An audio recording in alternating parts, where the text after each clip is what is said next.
Hello everyone, welcome back to the Abhyasana program. Myself Dr. Karthik, faculty of Tara Academy. Today we are going to discuss about the GS2 topic. So ఈ రోజు మనం మంగళవారం కదమా, so మంగళవారం మన schedule ప్రకారం ఉన్నటువంటి topic ఏంటి, that will be the GS2 paper. So let us discuss about the GS2 question today. So before starting the Abhyasana session let us know about the program of Abhyasana programme అంటే ఏంటి, దాని యొక్క details మనం చూద్దాము.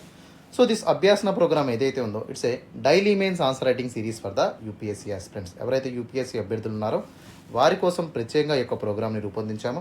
So ఎవరైతే తెలుగు రాష్ట్రాల్లో మనకి యూపీఎస్సీ ప్రిపేర్ అవుతున్న అభ్యర్థులు ఉన్నారో వారికి ఒక చక్కటి అవకాశం కింద మన యొక్క అభ్యాసన ప్రోగ్రామ్ అనేది ఉండబోతుందమ్మా. And this is a free initiative. Okay, so తారాఎస్ వాళ్ళు ఈ యొక్క ప్రోగ్రామ్ మీకు ఫ్రీగా స్పాన్సర్ చేయడం జరిగింది. సో ప్రతి ఒక్కరు కూడా రెగ్యులర్గా ప్రోగ్రామ్ని వాచ్ చేయండి. సో దానికోసం మీరు చేయాల్సినటువంటి పని ఏంటమ్మా, so have to subscribe our channel. మన యొక్క తారాఎస్ ఛానల్ని యూట్యూబ్లో ఫాలో చేయండి, సబ్స్క్రైబ్ చేయండి. So everything content will be free for you. అర్థమవుతుందా?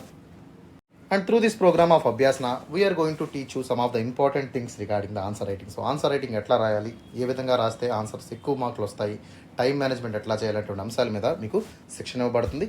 ఓకే, సో అభ్యాసన యొక్క ఎజెండా మనం చూసినట్టయితే, సో అభ్యాసన యొక్క ఎజెండాలోకి వెళ్తే ఫస్ట్ ఇంపార్టెంట్ ఆస్పెక్ట్ ఏంటమ్మా మీరు నేర్చుకునేది, that is the content enrichment. So ప్రతి ఒక్కరికి కూడా అద్భుతమైనటువంటి నాలెడ్జ్ని అదేవిధంగా స్కిల్ని ఇంప్రూవ్ చేయడానికి ప్రోగ్రామ్ తీసుకొచ్చాము. సో యువర్ కంటెంట్ ఏదైతే ఉంటుందో దాన్ని గణనీయంగా in course of time, especially 6 months వరకు రెగ్యులర్గా ప్రోగ్రామ్ మీరు ఫాలో చేసినట్టయితే మీ యొక్క కంటెంట్ రైటింగ్లో ఎస్పెషల్లీ గణనీయమైనటువంటి మార్పులు మీరు సాధించగలుగుతారు. ఓకే, సో ప్రతిరోజు కూడా మీకు GS1 టాపిక్ నుంచి GS2 టాపిక్ నుంచి లేదా ఆల్మోస్ట్ ఆల్ మండే నుంచి సాటర్డే వరకు ప్రతి టాపిక్ని కవర్ చేస్తూ యూపీఎస్సీ ప్యాటర్న్లో యొక్క ప్రోగ్రామ్ ఉంటుంది కాబట్టి సో కంటెంట్ అంతా కూడా మీ చేతిలో వచ్చేటువంటి అవకాశం దీని ద్వారా ఏర్పడుతుంది. దాని ద్వారా మీ కంటెంట్ ఓవరాల్గా ఎన్రిచ్ అవుతుంది. దాంతోపాటు మీ ఓవరాల్ మార్క్స్ స్కోరేజ్ అనేది కూడా పెరిగేటువంటి అవకాశం ఉంటుందమ్మా. ఓకేనా, that will be the first thing. Second వచ్చేసి మనకి టైం మేనేజ్మెంట్. సో ప్రతి ఎగ్జామ్లో కూడా టైం మేనేజ్మెంట్ అనేది very very important. So especially యూపీఎస్సీలో టైం మేనేజ్మెంట్ అనేది చాలా కీలకంగా మీకు ఉంటుంది కాబట్టి సో ప్రతి ఒక్కరు కూడా టైంని శ్రద్ధగా ఫాలో అవ్వాల్సిందే. సో యూపీఎస్సీ ఇచ్చినటువంటి టైం లిమిట్ ఏదైతే ఉందో దాన్ని మీరు అడైర్ చేస్తూ రెగ్యులర్గా ఆన్సర్స్ రాసినట్టయితే ఖచ్చితంగా విజయం మీ సొంతం అవుతుంది. ఓకే, సో ఎగ్జాంపుల్ మనకి యూపీఎస్సీ ఎగ్జామ్లో జిఎస్ పేపర్ నుంచి మనం తీసుకున్నట్టయితే 20 క్వశ్చన్స్ ఉంటాయమ్మా దాదాపుగా.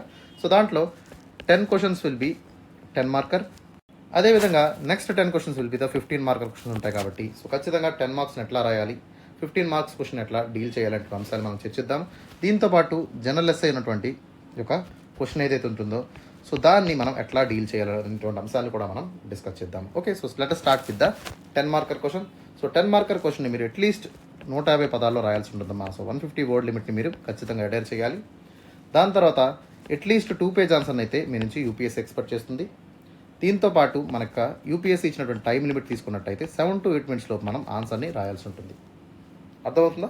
అదేవిధంగా 15 మార్కర్స్ మనం తీసుకున్నట్టయితే you have to right at least 250 words, 250 పదాలు మించకుండా మనం ఆన్సర్ని రాయాల్సి ఉంటుంది. అట్లీస్ట్ 3 పేజ్ ఆన్సర్ని మనం రాయాల్సినటువంటి అవసరం ఇక్కడ ఏర్పడుతుంది. అండ్ టైం లిమిట్ వచ్చేసి మనం 11 to 12 minutesలో అంటే 11 నుంచి 12 నిమిషాల లోపు మనం ఆన్సర్ని ముగించాల్సి ఉంటుంది. And coming to the general essay మనం తీసుకున్నట్టయితే దాదాపుగా 1200 wordsతో మనం ఆన్సర్ రాయాల్సి ఉంటుందమ్మా. అరౌండ్ 12 to 15 pages వరకు మనం ఆన్సర్ అయితే ఖచ్చితంగా ఇవ్వాలి. అండ్ దీనికి వచ్చేసినటువంటి టైం లిమిట్ ఎంత అంటే దాదాపుగా యూపీఎస్సీ జనరల్ ఎస్ఏ పేపర్ మనం తీసుకున్నట్టయితే 2 ఎస్ఏస్ ఉంటాయి మనకి. దాంట్లో మనం ఓవరాల్గా మనకి 8 ఎస్ఏస్ ఇస్తారు. సెక్షన్ ఏలో 4 ఉంటాయి, సెక్షన్ బిలో 4 ఉంటాయి. సెక్షన్ ఏలోంచి ఒకటి మనం పిక్ చేసుకోవాల్సి ఉంటుంది, సెక్షన్ బి నుంచి ఇంకొకటి పిక్ చేసుకోవాల్సి ఉంటుంది. ఓవరాల్గా మనం 2 ఎస్ఏస్ రాయాలి. బట్ ఇక్కడ అభ్యాసన ప్రోగ్రామ్ ద్వారా మనం ఓన్లీ 1 ఎస్ఐని కూడా డిస్కస్ చేయడం జరుగుతుంది.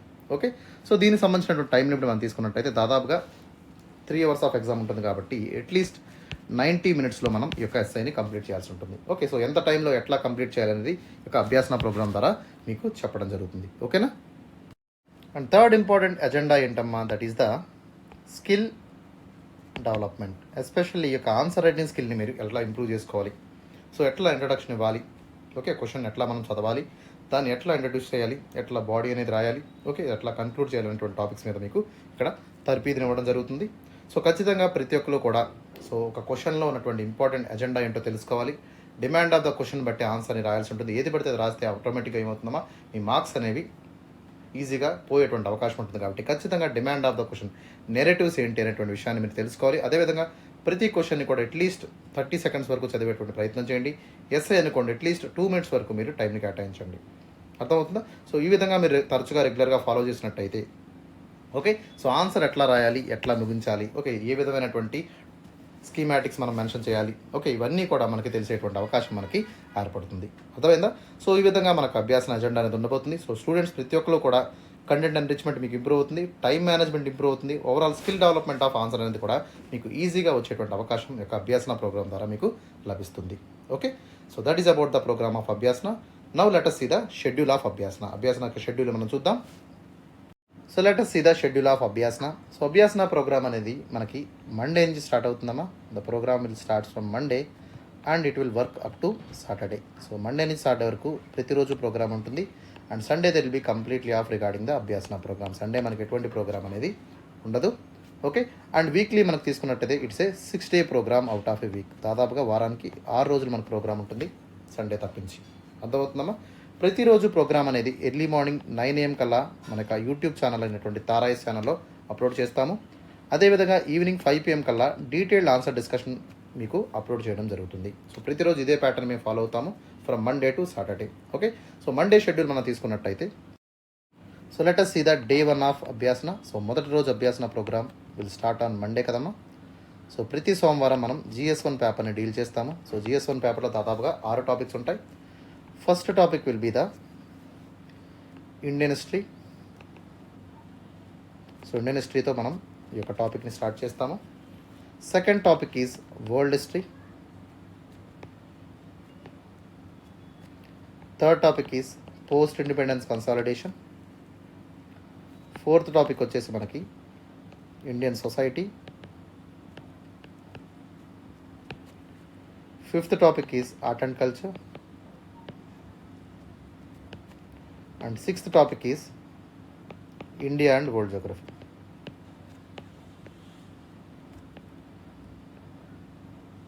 సో ఈ విధంగా ఈ యొక్క 6 టాపిక్స్ని కూడా మనం మండే అంటే సోమవారం అభ్యాసనలో మనం కవర్ చేయడం జరుగుతుంది. So coming to the day 2 of Abhyasana. రెండవ రోజు అభ్యాసన ప్రోగ్రామ్ మనం తీసుకున్నట్టయితే that will be the Tuesday.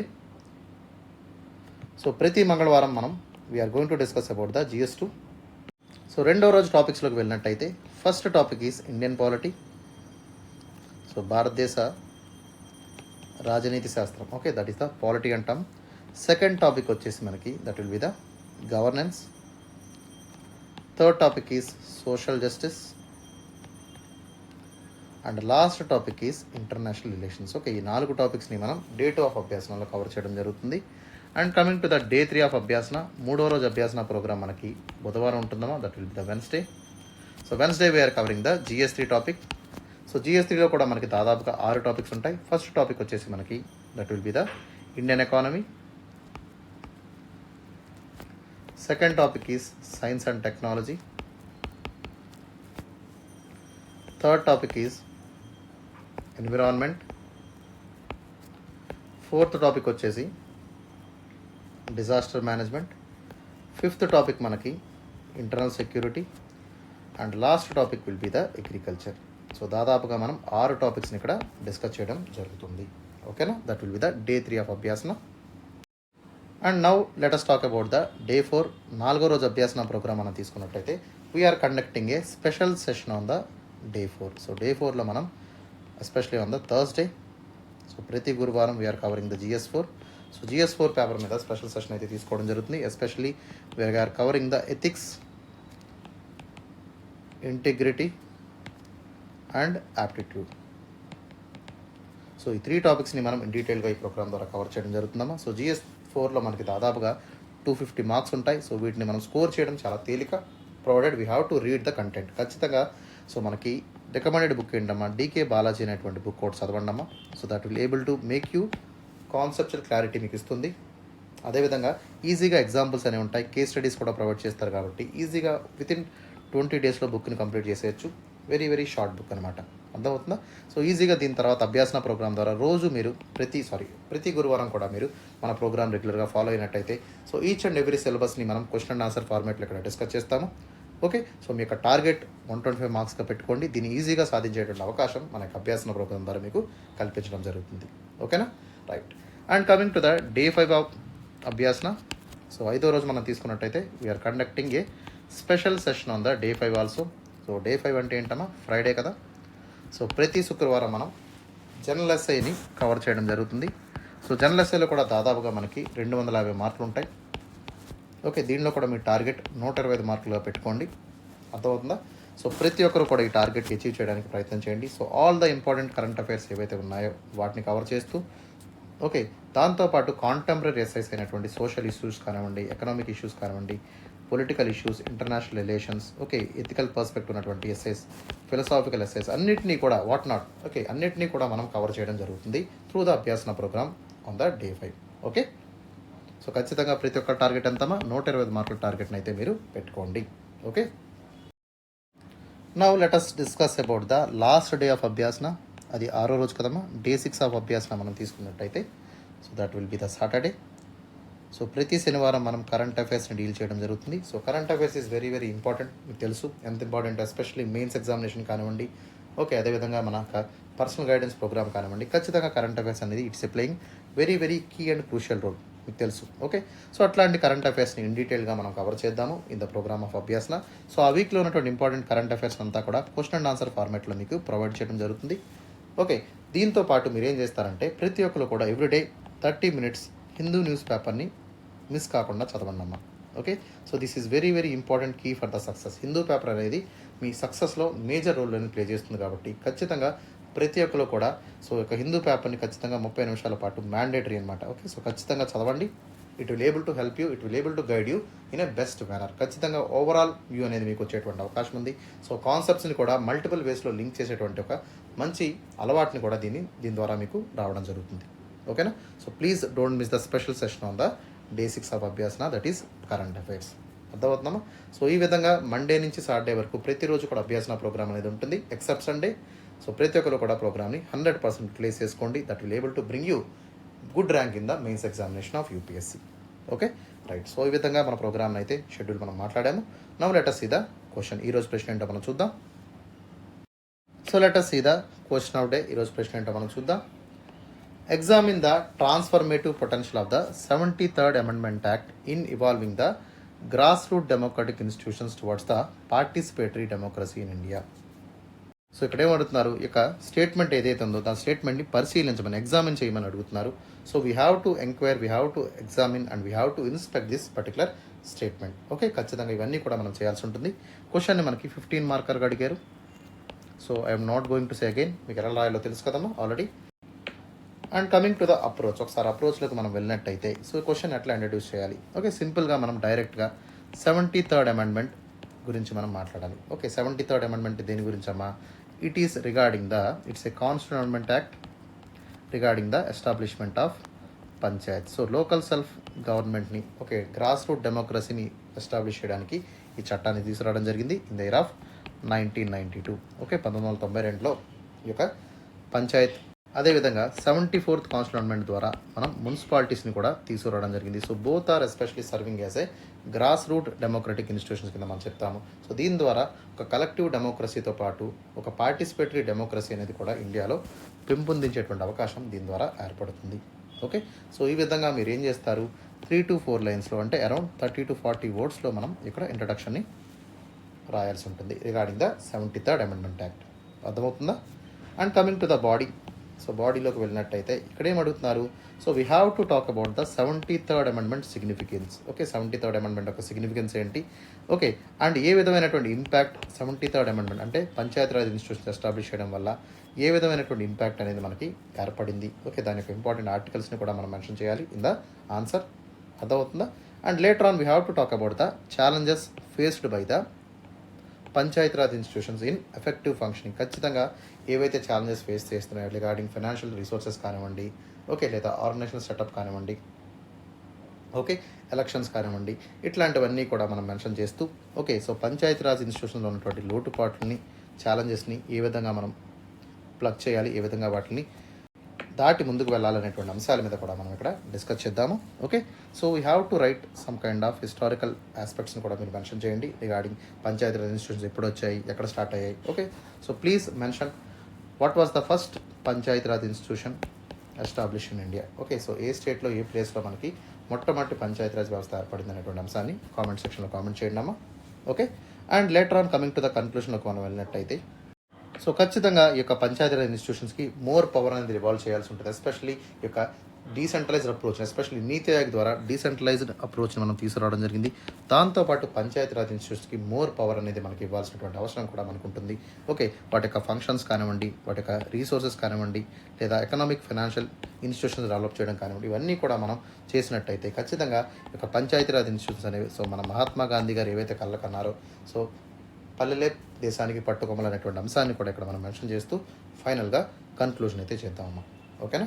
So right, at least 3 to 4 లైన్స్లో బ్రీఫ్గా, ఓకే, ఎస్పెషలీ పార్టిసిపేటరీ డెమోక్రసీ అంటే రిప్రజెంటేటివ్ డెమోక్రసీ నుంచి మనం ఏ విధంగా పార్టిసిపేటరీ డెమోక్రసీ అంటే గ్రాస్ రూట్ డెమోక్రటిక్ ఇన్స్టిట్యూషన్ ఎట్లా తీసుకొచ్చామనేటువంటి అంశాన్ని కూడా ఫైనల్గా కన్క్లూజన్లో పెట్టండి. That will be enough for the question. అర్థమవుతుందమ్మా? రైట్. సో ఈ విధంగా మొత్తం ఈ క్వశ్చన్ ఇంట్రడ్యూస్ చేయడం, బాడీ, అదేవిధంగా కన్క్లూజన్ కూడా ఇన్ డీటెయిల్గా మనం డిస్కస్ చేసుకుందాము. Okay, right. సో ఇంకా ఎవరైతే మన ఛానల్ని సబ్స్క్రైబ్ చేసుకోలేదో వెంటనే యూట్యూబ్లోకి వెళ్ళి మన ఛానల్ని సబ్స్క్రైబ్ చేసుకోండి. అక్కడ ఉన్నటువంటి బెల్ ఐకాన్ని మీరు హిట్ చేయండి. సో దాని ద్వారా మీకు సబ్స్క్రిప్షన్ లభిస్తుంది. ప్రతి ఒక్క నోటిఫికేషన్ కూడా మీకు అందుబాటులో ఉంటుంది. ఓకేనా? దీంతో పాటు మన టెలిగ్రామ్ ఛానల్ని కూడా, సో టెలిగ్రామ్ ఛానల్ పేరేంటమా, తారాయస్ అని ఉంటుంది. సో తారాయస్ ఛానల్లోకి వెళ్ళి వెంటనే జాయిన్ అవ్వండి. So all the PDFs videos will be uploaded in the Telegram channel also. వాటిని మీరు డౌన్లోడ్ చేసుకునేటువంటి వెసులుబాటు కూడా ఉంటుంది. You can download them and keep for the future reference. Okay, అదేవిధంగా మనం ఏదైనా ఇంపార్టెంట్ అనౌన్స్మెంట్స్ కానివ్వండి, ఏదైనా ప్రోగ్రామ్ స్టార్ట్ చేసినప్పుడు ఖచ్చితంగా ఇన్స్టాగ్రామ్లో కూడా మేము మెన్షన్ చేస్తాము. సో ఇన్స్టాగ్రామ్ పేజ్ని కూడా మీరు లైక్ చేయండి, ఫాలో చేయండి. So finally I want to say, so please follows on YouTube, Telegram as well as the Instagram also. So let us start with the answer discussion. మనం start చేద్దాం. So beginning with the 73rd Amendment Act regarding మనం తీసుకున్నట్టయితే, so we have the historical significance regarding this Panchayati Raj institutions. So దీని ముందు మనం కొంచెం హిస్టరీలోకి వెళ్తాం. Especially on the day of October 2nd, 1959. So October 2nd అంటే ఏంటమ్మా, గాంధీ జయంతి రోజు 1959లో మొట్టమొదటిసారిగా మన జవహర్లాల్ నెహ్రూ గారు సో దేశంలోనే మొట్టమొదటి పంచాయతీని ఇంట్రడ్యూస్ చేయడం జరిగింది. So that is on the Nagaur. So Nagaur ఎక్కడ ఉందమ్మా? That is in the Rajasthan. Especially on the occasion of Mahatma Gandhi birthday, so they wanted to bring Gram Swaraj through the Panchayati Raj. Okay, so Panchayati Raj అనేటువంటి సంస్థని ఎస్టాబ్లిష్ చేయడం జరిగింది. దాని ద్వారా గాంధీ గారి గోల్ అయినటువంటి గ్రామ స్వరాజ్ని ఎస్టాబ్లిష్ చేయడం కోసం ఈ యొక్క ఇంపార్టెంట్ ఇన్స్టిట్యూషన్ అయితే ఎస్టాబ్లిష్ చేయడం జరిగింది. దీని ద్వారా గ్రాస్ రూట్ డెమోక్రసీని తీసుకురావడం అనేది ఒక ఇంపార్టెంట్ విషయంగా అక్కడ మనకి ఎస్టాబ్లిష్ చేయడం జరిగింది. ఓకే, సో ఈ మొత్తం సిస్టాన్ని ఓవరాల్గా ఇండియాలో ఎస్టాబ్లిష్ చేయడానికి దాదాపుగా మనకి 1992 వరకు వేచి చూడాల్సి వచ్చిందమ్మా. Okay, in the year of 1992 through the 73rd Constitutional Amendment Act we established the 3-tier governance in the India. So 3-tier governance అంటే ఏంటమ్మా? So centre, states, so states కింద మనకి local bodies. So all these will be the 3-tier system కింద చెప్తాము. So 3-tier of governance was establish through the 73rd Constitutional Amendment Act in India.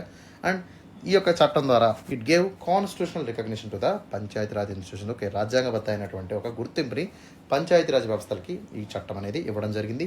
So this amendments align with the Mahatma Gandhi vision. So Mahatma Gandhi గారి vision అయినటువంటి గ్రామ స్వరాజ్ని తీసుకురావడానికి ఈ యొక్క programme అయితే, ఈ యొక్క ఇన్స్టిట్యూషన్ అయితే మనం ఇంట్రడ్యూస్ చేయడం జరిగింది. సో దీని ద్వారా we can able to transform the representative democracy into the grass root participatory democracy. So representative democracy అంటాం ఎస్పెషల్లీ మనకి సెంట్రల్లో కానివ్వండి, స్టేట్స్లో కానివ్వండి. So we are conducting the direct elections లేదా ఇండైరెక్ట్ ఎలక్షన్స్ ద్వారా మనం రిప్రజెంటేటివ్స్ని చట్టసభలో పంపిస్తున్నాము. But through this particular Panchayati Raj institutions we are promoting the participatory democracy. Okay, so participatory డెమోక్రసీని గ్రాస్ రూట్ లెవెల్లో అంటే లోవెస్ట్ లెవెల్ ఆఫ్ డెమోక్రసీని మనం దీని ద్వారా తీసుకురావడం జరిగింది. ఓకే, సో దీని ద్వారా మనం ఏం చేస్తున్నాం, we are encouraging the communities to actively engaging the governance. Okay, ప్రతి ఒక్క లోకల్ గవర్నెన్స్లో అక్కడ ఉన్నటువంటి కమ్యూనిటీ కానివ్వండి, గ్రామ సభ కానివ్వండి, సో వీళ్ళందరూ కూడా డెసిషన్ మేకింగ్ అథారిటీలో పాలు పంచుకునేటువంటి అవకాశం మనకు 73rd Amendment ద్వారా మనం చేశాము. ఓకే, సో ఈ విధంగా బ్రీఫ్లీ 3 to 4 లైన్స్లో మనం ఇంట్రడక్షన్ ఇస్తే సరిపోతుంది. అర్థమవుతుందమ్మా? Right. So now let us start with the body of the answer. ఖచ్చితంగా ఇక 73rd Amendment ద్వారా సో ఏ విధమైనటువంటి సో ట్రాన్స్ఫర్మేటివ్ ఇంపాక్ట్ని మనం తీసుకొచ్చాము, especially on the grass root institution మనం ఏ విధంగా తీర్చిదిద్దామనేటువంటి అంశాన్ని చూద్దాం. So first one is representative democracy. So representative democracy అనేది మనం ఇండియాలో చూస్తాం. So this amendment mandates that the direct election for the representatives of Panchayati Raj institutions. Okay, so Panchayati Raj ఇన్స్టిట్యూషన్లో ఎవరైతే పోటీలో నించుంటారో వాళ్ళందరూ కూడా they have to face the direct elections. వీళ్ళందరూ కూడా డైరెక్ట్ ఎలక్షన్ అంటే ప్రజల చేత ఎన్నుకోబడాలి అనేటువంటి అంశాన్ని ఇక్కడ జోడించారు. So they have to be chosen by the local population. So local population ఎవరైతే ఉంటారో వాళ్ళు ఓట్లు వేసి ఈ యొక్క ఎవరైతే పంచాయతీరాజ్ రిప్రజెంటేటివ్స్ ఉంటారో వాళ్ళని ఎన్నుకునేటువంటి అవకాశం ఈ యొక్క చట్టం ద్వారా కల్పించడం జరిగింది. Through this we can able to establish the representative democracy in the grass root level also. Okay, that will the first point. Second point మనం తీసుకున్నట్టయితే ఉమెన్ లీడర్షిప్. ఓకే, దాదాపుగా మనకి 1/3 ఆఫ్ ద సీట్స్ని ఇక్కడ ఉమెన్కి కేటాయించడం జరిగింది. సో ఎస్పెషలీ మెంబర్షిప్లో కానివ్వండి లేదా లీడర్షిప్ రోల్స్, ఎస్పెషలీ సర్పంచ్ రోల్లో కానివ్వండి లేదా ఎంపీటీసీ కానివ్వండి, జెడ్పీటీసీ రోల్లో కానివ్వండి, ప్రతి దాంట్లో కూడా 1/3 of the reservation will be given to the women అనేటువంటి ఒక ఇంపార్టెంట్ ప్రిన్సిపల్ని దీంట్లో పెట్టడం జరిగింది. ఓకే, దీని ద్వారా ఏమవుతుందమ్మా, సో ఎంటైర్ పంచాయతీరాజ్ ఇన్స్టిట్యూషన్లో జెండర్ ఈక్వాలిటీ అనేది ప్రమోట్ అవుతుంది. అదేవిధంగా ఉమెన్ ఎంపవర్మెంట్ అనేది ఇక్కడ మనం తీసుకొచ్చేటువంటి అవకాశం మనకు ఏర్పడింది. ఓకే, సో మహిళా సాధికారత అదేవిధంగా సో జెండర్ ఈక్వాలిటీ అనేది కూడా వెరీ వెరీ ఇంపార్టెంట్ కదమ్మా. ఖచ్చితంగా దానికోసం మనం స్ట్రైవ్ చేస్తున్నాము. Okay, so we have to improve the gender equality and also empowerment in the local governance. Okay, so Panchayati Raj ఇన్స్టిట్యూషన్లో ఈ లోకల్ గవర్నెన్స్ అనేది మనం ఇంప్రూవ్ చేయాలంటే ఖచ్చితంగా ఉమెన్ ఎంపవర్మెంట్ అనేది ఉండాలి, ఉమెన్ ఈక్వాలిటీ అనేది మనం ఇక్కడ మెయింటైన్ చేయాల్సి ఉంటుంది. Okay, so some states like Maharashtra తీసుకున్నట్టయితే so they have been increased the women reservation to 50%. Okay, సో దీన్ని మనం ఖచ్చితంగా హర్షించాలి. So it's a quite revolutionary step taken by the Maharashtra government to increase the women reservations up to 50%. Okay, సో ఇక్కడ చూడండి పక్కన ఫ్యూచర్స్ ఆఫ్ సిఏ అనేటువంటి ఒక ఇంపార్టెంట్ ఫ్లో చార్ట్ని కూడా మెన్షన్ చేశారు. దీన్ని కూడా మీరు రాసినట్టయితే మంచి మార్క్స్ మీకు లభిస్తాయి. Okay, example state election commission establish చేయడం కానివ్వండి, reservation to the women and SC people కానివ్వండి, స్టేట్ ఫైనాన్స్ కమిషన్ అంటే 243I ఎస్టాబ్లిష్ చేయడం కానివ్వండి, లేదా constitution recognition to the PRIs. Okay, devolution of functions to the 11th schedule, ఇవన్నీ కూడా మనం మెన్షన్ చేస్తూ ఒక ఫ్లో చార్ట్ని మనం ఎస్టాబ్లిష్ చేస్తే that will give more flavour to the answer. అర్థమవుతుందమ్మా? ఖచ్చితంగా ఇలాంటి ఫ్లో చార్ట్స్ మీరు రాయండి. So some kind of diagrams will help you to score much marks, ఎక్కువ మార్కులు సాధించేటువంటి అవకాశం మీకు లభిస్తుంది. And next one will be the inclusivity. So especially మనం ఈ యొక్క increased participation of schedule caste కానివ్వండి, షెడ్యూల్ ట్రైబ్స్ కానివ్వండి, బ్యాక్వర్డ్ క్లాసెస్కి మనం ఇచ్చినటువంటి రిజర్వేషన్స్ ఏవైతే ఉన్నాయో సో వాటి వల్ల ఏమవుతుందమ్మా, ఇంక్లూజివ్ డెమోక్రసీ అనేది ఏర్పడుతుంది. ఓకే, పార్టిసిపేటరీ డెమోక్రసీ అనేది ఏర్పడుతుంది. ఓకే, దీని ద్వారా మనం హిస్టారికల్గా మనం ఎప్పుడైతే రిజర్వేషన్స్ ద్వారా అన్యాయం చేశామో వాళ్ళందరూ ఎవరైతే వెనకబడిపోయారో వాళ్ళందరికీ కూడా అడ్రస్ చేసేటువంటి అవకాశం ఉంటుంది. సో హిస్టారికల్ డిసడ్వాంటేజ్ని మనం అడ్వాంటేజ్గా మార్చేటువంటి అవకాశం మనకి ఇంక్లూజివిటీ వల్ల మనకి కలిగేటువంటి పరిస్థితి ఇక్కడ ఏర్పడుతుంది. That is belongs to the 73rd amendment act of 1992. Okay, and next will be the rural development. So especially rural ఏరియాస్ని మనం డెవలప్ చేయాలనేటువంటి ఉద్దేశంతో ఇక పంచాయతీరాజ్ ఇన్స్టిట్యూషన్ ఎస్టాబ్లిష్ చేయడం జరిగింది. దాదాపుగా 29 సబ్జెక్ట్స్ని ఈ యొక్క పంచాయతీరాజ్ ఇన్స్టిట్యూషన్లో మనం ఎస్టాబ్లిష్ చేసుకున్నాము. వాటి మీద అన్ని అమెండ్మెంట్స్, అన్ని చట్టాలన్నీ కూడా మనం పీపుల్ పార్టిసిపేషన్ ద్వారా ఓకే మనం రూరల్ డెవలప్మెంట్ని తీసుకొచ్చేటువంటి అవకాశం దీని ద్వారా మనకు ఏర్పడుతుంది. ఓకేనా, దీంతో పాటు అకౌంటబిలిటీ, ట్రాన్స్పరెన్సీ కూడా మనం ఖచ్చితంగా పెంపొందించాలి. ఓకే, సో రెగ్యులర్గా మనం ప్రజలు ఎన్నుకోబడినటువంటి గ్రామ సభ ఏదైతే ఉందో సో గ్రామ సభ should be conducted on regular basis. So regular interaction వల్ల, రెగ్యులర్ సోషల్ ఆడిట్ వల్ల, ఓకే సోషల్ ఆడిట్ అంటే ఏంటమ్మా, సో ఎస్పెషల్లీ పీపుల్ ఎవరైతే ఉంటారో ఎంత ఖర్చు పెడుతున్నారు ఏంటి అనేటువంటి ఒక అకౌంటబిలిటీ మనం మెయింటైన్ చేసినప్పుడు, ఓకే సో ఎంత ఖర్చు పెడుతున్నటువంటి ట్రాన్స్పరెన్సీ మనం మెయింటైన్ చేసినప్పుడు, పబ్లిక్ స్క్రూటినీ జరిగి ఓకే ఎంతవరకు మనం ట్రాన్స్పరెంట్గా మెయింటైన్ చేస్తున్నాము, రీసోర్సెస్ ఎట్లా ఎఫిషియెంట్గా యూటిలైజ్ చేస్తున్నాం అనేటువంటి అంశాల మీద కూడా మనం చర్చించుకున్నట్టయితే it will be accountable as well as transparent to the entire gram sabha. Okay, and next one will be the grass root participation. So ప్రతి ఒక్కరు కూడా ఎస్పెషల్లీ గ్రామ సభ ఏదైతే ఉంటుందో it will decide the types of works. Okay, ఎవరు ఎట్లాంటి పనులు చేయాలి, okay especially విలేజ్లో మనం తీసుకున్నట్టయితే సో ఏ ఏరియాకి ఎంత ఫండ్స్ రిలీజ్ చేయాలి. ఓకే, సపోజ్ మనకి సోషల్ వెల్ఫేర్ ఉందనుకోండి, లేదా ఎడ్యుకేషన్ ఉందనుకోండి, లేదా హెల్త్ ఉందనుకోండి, ఇట్లాంటి వాటికి ఎంత పెట్టుబడి పెట్టాలి, ఎంత అమౌంట్ ఆఫ్ ఫండ్స్ని మనం యూటిలైజ్ చేయాలనేటువంటి నిర్ణయాలన్నీ కూడా గ్రామ సభ తీసుకోవడం జరుగుతుంది. సో దీనివల్ల ప్రతి ఒక్కరు కూడా డెసిషన్ మేకింగ్లో ఇన్వాల్వ్ అయ్యేటువంటి అవకాశం మనకి దక్కుతుంది. So that is what the grass route democracy కింద మనం చెప్తాము. And last one will be the political awareness. ఖచ్చితంగా ఈ యొక్క గ్రామ సభ వల్ల కానివ్వండి, okay so especially decision making authority వల్ల ఏమవుతుందమ్మా, పొలిటికల్ అవేర్నెస్ పెరుగుతుంది, నాలెడ్జ్ పెరుగుతుంది, వీటితో పాటు రెస్పాన్సిబిలిటీ కూడా వచ్చేటువంటి అవకాశం ఉంది. కాబట్టి ఖచ్చితంగా సిటిజన్స్ ఎవరైతే ఉంటారో దీనివల్ల వాళ్ళని ఎక్స్ప్లాయిట్ చేయడం అనేది మనకి తగ్గేటువంటి అవకాశం ఉంది. సో ఎస్పెషల్లీ ఏమవుతుందమ్మా, సో డీసెంట్రలైజ్ అప్రోచ్ వల్ల మనకి రీసోర్స్ అనేవి to the least sections of the సొసైటీకి వెళ్ళేటువంటి అవకాశం ఉంది. కాబట్టి ఖచ్చితంగా పొలిటికల్ అవేర్నెస్ మనం క్రియేట్ చేసినట్టయితే సో ఎంత ఫండ్స్ వస్తున్నాయి, ఎంత ఖర్చు పెడుతున్నాము అనేటువంటిది మనకు తెలుస్తుంది. సో ఇందులో ఎక్కడైనా నిధులు దుర్వినియోగం అయితే ఏ విధమైనటువంటి ఎక్స్‌ప్లాయిటేషన్ జరుగుతుంది అనేటువంటి అంశాలు కూడా మనం తెలుసుకుంటాము. ఇవన్నీ కూడా మనం ఖచ్చితంగా డిక్రీజ్ చేయాలనుకుంటే పొలిటికల్ అవేర్నెస్‌ని మనం పెంచాల్సి ఉంటుంది. ఓకే, త్రూ ద గ్రామ సభాస్. సో అదేవిధంగా వీటితో పాటు సోషల్ ఇన్స్టిట్యూషన్ ఏవైతే మనం ఇప్పుడు దాకా డిస్కార్డ్ చేసామో, ఎస్పెషల్లీ కాస్ట్ పంచాయతీ వాటిని మనం డిమినిష్ చేయాల్సి ఉంటుంది. వాటి యొక్క పొలిటికల్ పవర్ని మనం రెడ్యూస్ చేయాల్సినటువంటి అవకాశం దీని ద్వారా మనకు ఏర్పడుతుంది. ఓకే, దీనివల్ల ఏమవుతుందమ్మా, సొసైటీలో ఉన్నటువంటి సోషల్ స్టిగ్మాస్ ఇంక్రీజ్ అవుతాయి. వాటిని మనం ఖచ్చితంగా డిస్కార్డ్ చేయాల్సినటువంటి అవసరం మన మీద ఉంది. అదేవిధంగా బ్యూరోక్రైజేషన్ అంటే ఏంటమ్మా, బ్యూరోక్రసీ ఇన్ఫ్లుయెన్స్ని లోకల్ గవర్నెన్స్లో యాజ్ మచ్ యాజ్ పాసిబుల్ తగ్గించాలి. ఓకే, ఎస్పెషల్లీ సిటిజన్ డ్రివెన్గా మనకి ఇక్కడ డెసిషన్ మేకింగ్ జరగాలనేటువంటి అంశాలను కూడా మనం పరిశీలించాల్సి ఉంటుంది. So next let us see about the challenges faced by the Panchayati Raj institution. Okay, Panchayati Raj institution ఎట్లాంటి ఛాలెంజ్ని ఫేస్ చేస్తుందంటే, first one will be the financial resources. Dedicated functionaries లేకపోవడం వల్ల పార్ట్ టైం ఫంక్షనరీస్తో ఈ యొక్క ఇన్స్టిట్యూషన్ రన్ చేస్తున్నాము. That should not be the criteria. ఖచ్చితంగా lack of full dedicated members అనేది మేజర్ ఛాలెంజ్గా PRISలో మనం చెప్తాము. Okay, second one will be the limited functions. Functions అనేవి ఇంకా ఇవాల్వ్ చేయాలి. ఎస్పెషల్లీ ఓన్లీ 29 సబ్జెక్ట్స్ ఇక్కడ ఇవ్వడం జరిగింది. Okay, some states are very much reluctant to give more functions to the panchayati Raj institution, which is very disadvantage to the PRIS. ఖచ్చితంగా వాటి యొక్క స్కోప్ని, ఎఫెక్టివ్నెస్ని తగ్గించేటువంటి అవకాశం ఖచ్చితంగా స్టేట్స్ అనేవి యొక్క పంచాయతీ రాజ్ ఇన్స్టిట్యూషన్కి ఇవ్వాల్సినటువంటి బాధ్యత ప్రతి ఒక్క రాష్ట్రం మీద కూడా ఉంటుంది. Okay, and third one will be the insufficient funds. Okay, especially మనకి స్టేట్స్ అనేవి చూసినట్టయితే state is not funding to the PRIS. ఖచ్చితంగా స్టేట్ అనేది ఇక్కడ ఇండిపెండెంట్గా ఈ యొక్క పంచాయతీ రాజ్ ఇన్స్టిట్యూషన్ని మెయింటైన్ చేయనివ్వకుండా హ్యాంపర్ చేస్తుంది. Dependency on the state funds వల్ల ఈ యొక్క 3 టైర్ గవర్నమెంట్ సిస్టమ్ అనేది ఖచ్చితంగా ఇంపాక్ట్ అవుతుంది. ఓకే, ఎస్పెషల్లీ ఈ యొక్క పంచాయతీలు ఏవైతే ఉన్నాయో వాటి యొక్క ఫంక్షన్స్ అనేవి చాలా వరకు దీని ద్వారా నష్టం చేకూరుతున్నటువంటి విషయాన్ని కూడా మనం ఇక్కడ చెప్పాలి. Okay, and next one will be the political interference. Political interference తరచుగా చూస్తున్నాము. పొలిటికల్ ఇంటర్ఫిరెన్స్ వల్ల ఏమవుతుందమ్మా, గ్రామ సభ యొక్క అటానమీ కానివ్వండి, డెసిషన్ మేకింగ్ అథారిటీ అనేది కుంటుపడేటువంటి అవకాశం ఉంది. దీని ద్వారా ఏమవుతుందమ్మా, ఖచ్చితంగా యొక్క మనం ఏదైతే గోల్తో ఎస్టాబ్లిష్ చేసినటువంటి లోకల్ సెల్ఫ్ బాడీస్ ఉన్నాయో వాటి యొక్క అటానమీ, వాటి యొక్క మేజర్ గోల్ అనేది మనం తప్పుదారి పట్టించేటువంటి అవకాశం ఉంది because of the political interference. And next will be the social and cultural issues. Especially social and cultural barriers ఏవైతే ఉన్నాయో, లైక్ కాస్ట్ కానివ్వండి, జెండర్ కానివ్వండి. కాస్ట్ డిస్క్రిమినేషన్ అనేది, జెండర్ బయాస్నెస్ అనేది ఓకే, ఈ యొక్క పంచాయతీ ఎఫెక్టివ్నెస్ని తగ్గించేటువంటి అవకాశంగా ఉంటుంది. కాబట్టి ఖచ్చితంగా we have to limit this kind of caste participation, gender participation. అదేవిధంగా మనం ఏం చేయాలమా, we have to bring the inclusivity. Marginalize sections of society ఎవరైతే ఉన్నారో వాళ్ళని ఇంక్లూడ్ చేస్తూ మనం ఈ యొక్క పార్టిసిపేటివ్ డెమోక్రసీని ముందుకు తీసుకెళ్లాల్సిన బాధ్యత మన మీద ఉంటుంది. Okay, that is about the important things, important challenges faced by the PRI. Now let us see the suggestions regarding the improvement. ఎట్లాంటి సజెషన్స్ మనం తీసుకోవాలి? Okay, first one will be the establishment of separate cadre. ఖచ్చితంగా permanent క్యాడర్ని, dedicated ఫంక్షనరీస్ని మనం establish చేయడం, వాళ్ళని train చేయడం ద్వారా ఈ యొక్క PRIస్ని మనం స్ట్రెంగ్తన్ చేసేటువంటి అవకాశం మనకు ఏర్పడుతుంది. ఓకే, సెకండ్ మనం తీసుకున్నట్టయితే we have to encourage the devolution.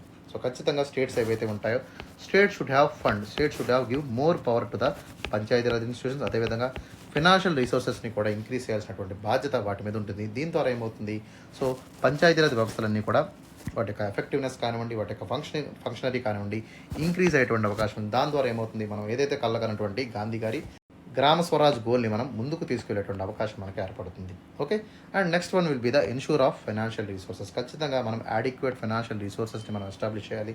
ఎప్పుడైతే మనం రిసోర్స్ ఇస్తామో, ఎప్పుడైతే మనం ఫైనాన్షియల్ థింగ్స్ని మనం ప్రొవైడ్ చేస్తాం, ఆటోమేటిక్గా ఏమవుతుందమ్మా, ఖచ్చితంగా వాళ్ళ లోకల్ సెల్ఫ్ డెవలప్మెంట్ అనేది ఇంప్రూవ్ అవుతుంది, లోకల్ సెల్ఫ్ గవర్నెన్స్ ఇంప్రూవ్ అవుతుంది. అలొకేషన్ అనేది హెల్త్ మీద, ఎడ్యుకేషన్ మీద, ఇంపార్టెంట్ పారామీటర్స్ మీద, ఎస్పెషల్లీ సోషియో ఎకనామిక్ డెవలప్మెంట్ మీద మనం ఖర్చు పెట్టినట్టయితే దీని ద్వారా ఏమవుతుందమ్మా, హ్యూమన్ డెవలప్మెంట్ మనకి చేజిక్కేటువంటి అవకాశం మనకి ఏర్పడుతుంది.